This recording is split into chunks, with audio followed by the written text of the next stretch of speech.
This horror tale is called The Knock at the Door. It was a little past midnight when the knock came. Quiet at first, almost polite. Tom stirred on the couch, groggy from the half-sleep that comes with binge-watching late-night TV. He frowned. Sarah wasn't supposed to be home until morning. She was visiting her sister in another city, hours away. The knock came again, more insistent this time. He grabbed his phone and pulled up the Ring app. The live feed flickered to life, showing the front porch. His heart skipped a beat. It was Sarah. She stood in the yellow glow of the porch light, her face pale, her long dark hair hanging loose over her shoulders. She wore the same coat she'd left in, but something was off. Her posture was rigid, her head tilted slightly to the side, as if she were trying to listen for something. "Tom," she called, her voice muffled but familiar. "It's me. Let me in." A cold chill ran down his spine. He stared at the screen. Sarah's mouth moved, but the timing was wrong. Her words didn't match the motion of her lips. He pressed the intercom button. "Sarah? What are you doing here? I thought you were at your sister's." She didn't answer immediately. Instead, she smiled. It wasn't her smile. It was too wide, too perfect, like a mask trying to mimic human expression. "Open the door, Tom," she said, her voice flat now, devoid of its usual warmth. "It's cold out here." He hesitated, his thumb hovering over the button to unlock the door. Something about her eyes made him stop.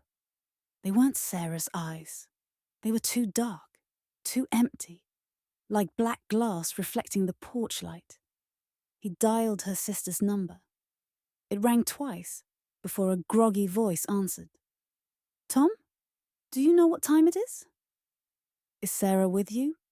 he asked, his voice trembling. "Of course she is," her sister replied, confusion creeping into her tone. "She's asleep in the guest room." "Why?" Tom's stomach dropped. He turned back to the screen. The thing on his porch was still there, staring directly into the camera now, as if it knew he was watching. "Tom," it said again, its voice distorting, glitching. "Let me in." He dropped the phone, his breath coming in short gasps.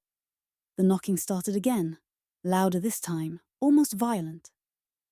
He backed away from the door, his eyes glued to the screen. The figure leaned closer, its face filling the frame.